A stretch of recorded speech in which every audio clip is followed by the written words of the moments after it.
Here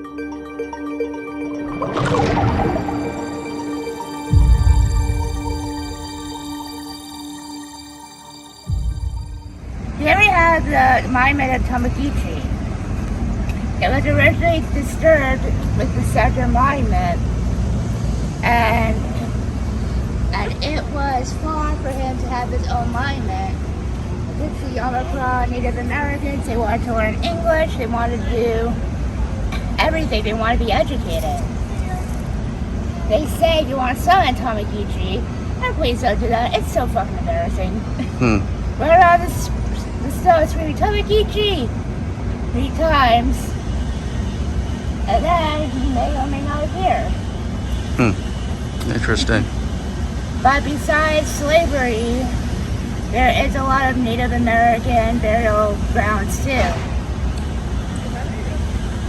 You know, when I first read about Tamagichi, I was just really amazed, like, how you really welcome the settlers and the James Oglethorpe really work together. So, he is my favorite. Oh, there we go, drunk at my church!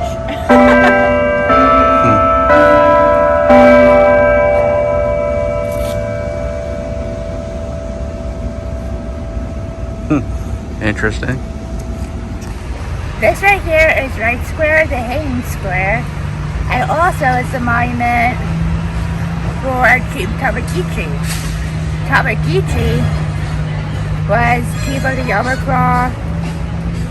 Yamaka tribe, and actually him and James Oglethorpe had a very good relationship. You point to that CVS over there, hiding in the bushes that we are. That is actually one of the most haunted CVS's in Savannah, because that was the old jailhouse. And you know who was held in the old jailhouse? Alice Riley. Alice Riley was an indigent servant that came with her common-law husband, Richard Wise. And Richard Wise and Alice Riley paid servant for Mr. White. I think I'm getting these right. I'm not sure. Wise is always difficult. But their master was the most disgusting, vile man in Savannah. And him being the most disgusting, vile man in Savannah, he lived in a ranch on Hutchinson Island, which you buy today. You take a riverboat and it goes right to Hutchinson Island.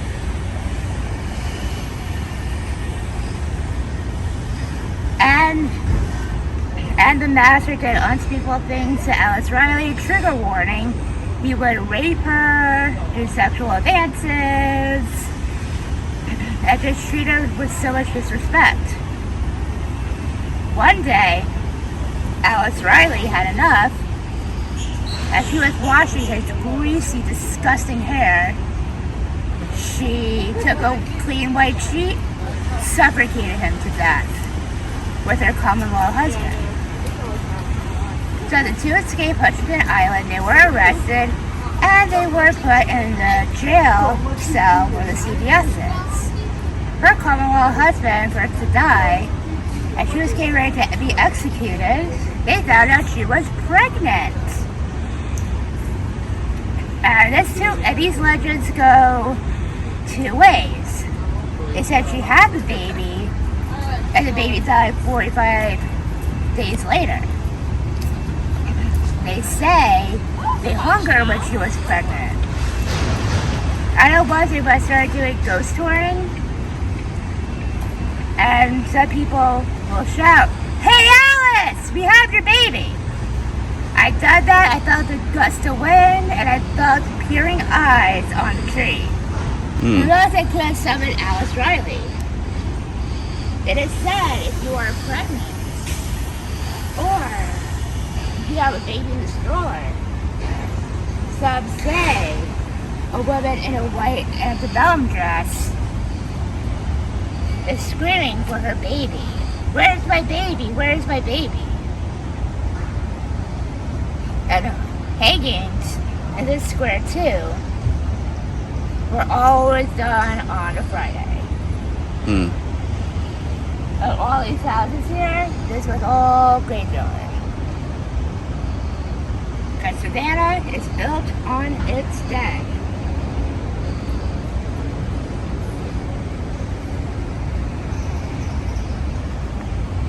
Alright. Word got out that Honoria was beautiful, single, and rich. But she never got over the death of her husband.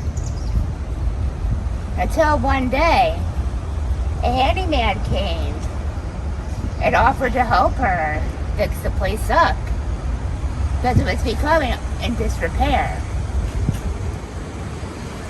And as word got out of Honoria Foley being beautiful and single, one night this man, belligerently drunk, came knocking on the door. And he was so belligerent, he wanted to be with Mrs. Foley. And he was basically coming on to her, attacking her in the middle of the night. What Mrs. Foley comes with is a brass candlestick and thwack him in the back of the head. Scared because this guy was dead, she called the handyman. And when it came to renovations in the 1990s, there was a brick wall that wasn't in the blueprints. When they knocked over that wall, got strange occurrences like tables moving and chairs moving. When they knocked over that wall, they found the bones and the candlestick. And they say a man in a tall coat and a top hat haunts the house. And also the previous owners, which I forgot to mention. The Foley House Inn, it's built over a house that burned down. It is a very beautiful inn. I would stay there if I had the money.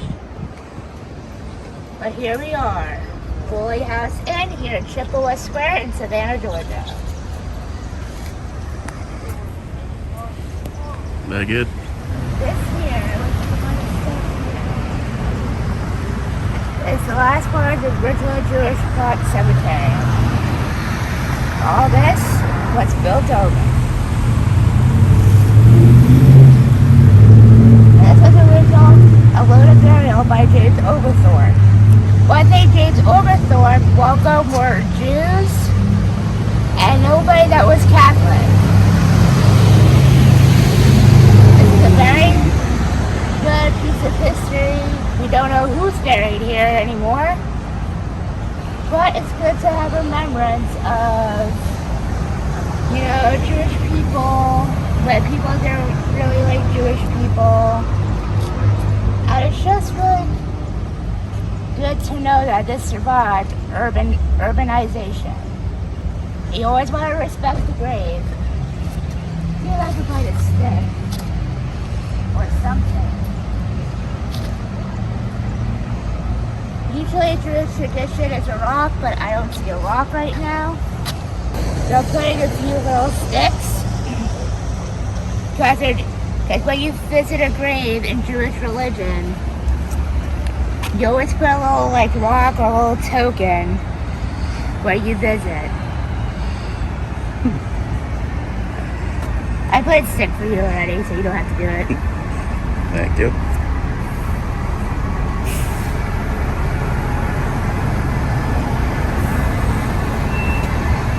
After a nice lunch dinner at Namaste, of course we didn't film that, it was super good. Here we are at Leopolds, founded in 1919. And as you see people online, it's people that have been here since 1919. Everybody loves that line. But the ice cream is really famous, a lot of famous people come here. And the Leopold family is actually in show business. So once you go in, you'll see all kinds of movie posters and everything. And the ice cream is just too dang good. No one can make a really good vanilla or rose and lavender ice cream like Leopolds. It's not haunted, but someplace you have to go to in Savannah. After all the ghosts, and it's hot, and the mosquitoes want to eat ya.